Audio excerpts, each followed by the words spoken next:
So now let's move on to the last cluster of personality disorders, which is cluster C. Cluster C, personality disorders, the key features is that they are characterized by personality styles that are often nervous and or anxious. So this includes avoidant personality disorder, which is this is a disorder that is socially inhibited and oversensitive to negative evaluation, feels inadequate and views self as socially inept and unappealing, and avoids relationship with others unless guaranteed to be accepted unconditionally.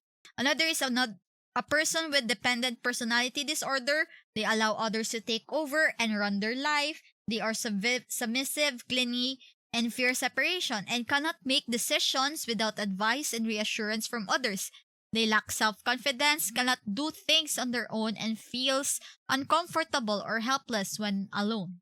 And a person with obsessive-compulsive personality disorder, they have a pervasive need for perfectionism that interferes with the ability to complete tasks, is preoccupied with details, rules, orders, and schedules, and is excessively devoted to work at the expense of leisure and friendships, and is rigid and inflexible. So let's go into the first disorder of the cluster C. So avoidant personality disorder. So APD, it is characterized by pervasive patterns of social inhibitions, feelings of inadequacy, extreme sensitivity to negative evaluation, and avoidance of social interactions. These individuals afflicted with this disorder tend to describe themselves as ill at case, anxious, lonely, and generally feel unwanted and isolated from others. They often also consider themselves to be socially inept or personally unappealing and avoid social interactions for fear of being ridiculed, humiliated, rejected, or disliked. Avoidant personality disorder is usually first noticed in adulthood. There is also a controversy as to whether avoidant personality disorder is a distinct disorder from generalized social phobia, or what we call social anxiety disorder. And it is contended by some that they are merely different conceptualizations of the same disorder, where avoidant personality disorder may represent the more severe form. Generalized social phobia and avoidant personality disorder have similar diagnostic criteria and may share similar causation, subjective experience, course, treatment, and underlying personality features such as shyness. But the clear difference between social anxiety disorder and avoidant personality disorder is that this personality disorder is very rigid and inflexible when it comes to socializing, and they also have a severe case of fear of being rejected, so they won't interact with people unless he is really reassured that they would accept him. Diagnostic criteria for avoidant personality disorder are the following: a pervasive pattern of social inhibition, feelings of inadequacy, and hypersensitivity to negative evaluation, beginning by early adulthood and present in a variety of contexts as indicated by 4 or more of the following. Number 1, avoids occupational activities that involve significant interpersonal contact because of fears of criticism, disapproval, or rejection. Number 2, they are unwilling to get involved with people unless certain of being liked. They also show restraint within intimate relationships because of the fear of being shamed or ridiculed. They are also preoccupied with being criticized or rejected in social situations.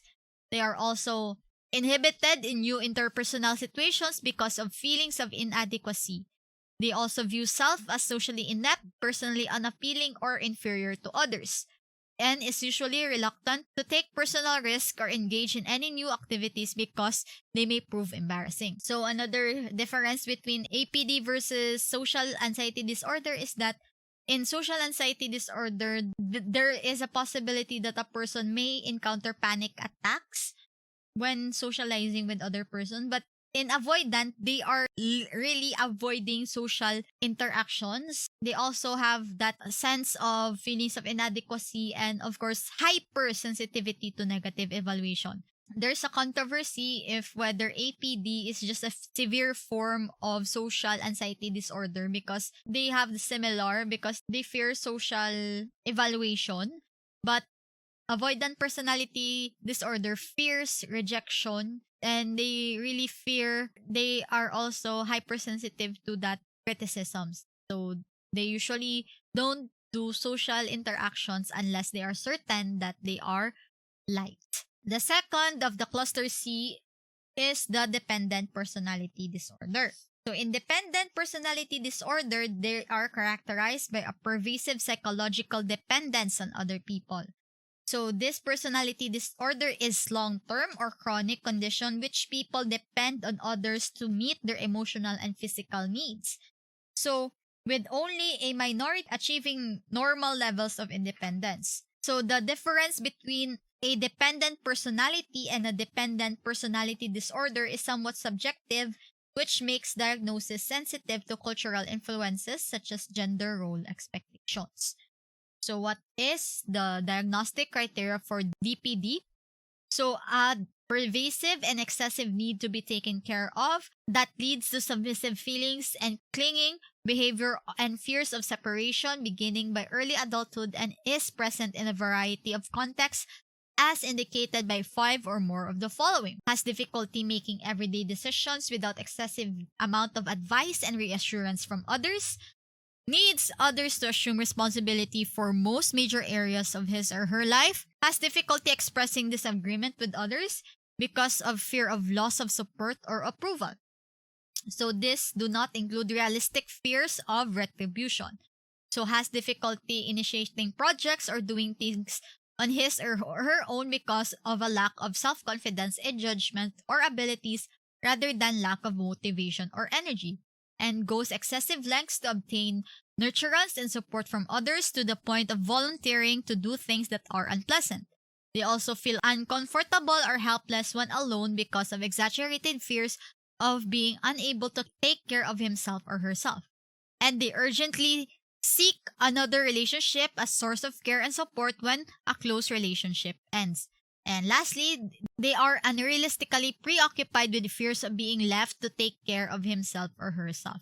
So that's why dependent personality disorder and borderline personality disorder kinda have or kinda share similar features, but their difference is that BPD is characterized by emotional instability. Meanwhile, independent personality disorder, they are very anxious, that they fear separation from others, and they seem to be unable or dysfunctional when it comes to taking care of himself or herself. But of course, we must also consider the culture of the individual before we can diagnose someone with dependent personality disorder. So next, the last, obsessive-compulsive personality disorder. This disorder is characterized by a general pattern of concern with orderliness, perfectionism, excessive attention to details, mental and interpersonal control, and a need for control over one's environment at the expense of flexibility, openness, and efficiency. Workaholism and miserliness are also seen often in those with this personality disorder. OCPD is distinct from OCD, which is an anxiety disorder, but some studies found a high comorbidity rates between those two disorders. So, of course, the difference between OCD and OCPD are their attitudes. So, in OCPD, in addition, besides being workaholic and very miserly, so they also perform withdrawals to the point of excluding leisure activities and friendship. Persons affected with this disorder may find it hard to relax, always feeling that time is running out for their activities and that more effort is needed to achieve their goals. They may plan activities down to the minute, manifestation of the compulsive tendency, and to keep control over their environment. So, also, since they also have high comorbidity rates with OCD, so some, but not all studies have found high comorbidity rates between the two disorders, and both may share outside similarities, for example, rigid and ritual-like behaviors. Hoarding, orderliness, and a need for symmetry and organization are often seen in people with either disorder. So, but of course, there is a difference with their attitudes. So, for people with OCD, these behaviors are unwanted and seen as unhealthy, being the product of anxiety-inducing and involuntary thoughts. Meanwhile, for people with OCPD, these behaviors are experienced as rational, desirable, being the result of, for example, a strong adherence to routines, a natural inclination towards cautiousness, or a desire to achieve perfection. So as you can see, in OCD, there is also somewhat an insight. They still have insight with regards to their disorder, and they know that somehow these intrusive thoughts are unhealthy.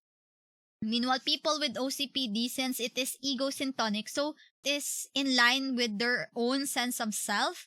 Also, another difference between OCD and OCPD is that in OCD, they can have obsessions, compulsions, or both. But in OCPD, they are very orderly. They have mental and interpersonal control, rigidity, perfectionism, preoccupation with the rules, lists, organizations, and schedules. So for OCD, these thoughts, these obsessions are inherently distressing. Meanwhile, in OCPD, they don't feel any distress at all. Okay, and they see it as desirable. In OCD, there is excessive time taken up due to the compulsion. So in OCPD, it's perfection that interferes with task completion. So, for example, the person will not pass an assignment until it is, for his standard, perfect. For OCD, happy for others to take over. So for OCPD, they are reluctant to delegate because they have a very high sense of perfectionism. In OCPD, they are very over-conscientious and flexible about morality, ethics, and values. So I think they are very scrupulous. They are also miserly and unable to discard. So those that I mentioned are not featured in OCD. Let's now go into the Obsessive-Compulsive Personality Disorder diagnostic criteria.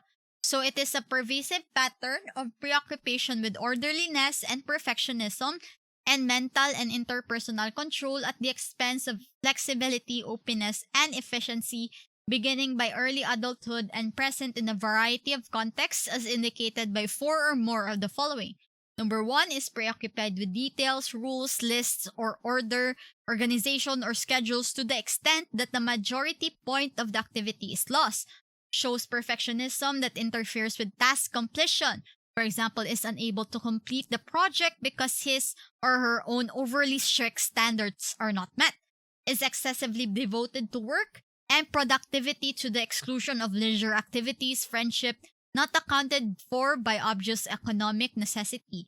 Is over-conscientious, scrupulous, and inflexible about matters of morality, ethics, or values. This is not accounted for by cultural or religious identification. So they are unable to discard worn out or worthless objects even when they have no sentimental value. They are also reluctant to delegate tasks or to work with others unless they submit to exactly his or her way of doing things. And they also adopt a miserly spending style towards both self and others. Money is viewed as something to be hoarded for future catastrophes. And of course, they show rigidity and stubbornness. So, that's it. That's all of the disorders, the personality disorders. I hope you have hung on tight there and have listened to the discussion or my lecture about personality disorder. So, next week, we will talk about schizophrenia, sexual disorders, and gender dysphoria, also paraphilic disorders, and of course, the neurodevelopmental disorders. So, next week will be the last set of mental disorders that we are going to talk about. And I still hope that you are listening here. You're also studying well, and we are studying abnormal psychology so that we can, of course, help other people and know the signs and symptoms beforehand so that we can refer them to someone. So see you, class, on my next video. And God bless to your studies. So bye-bye!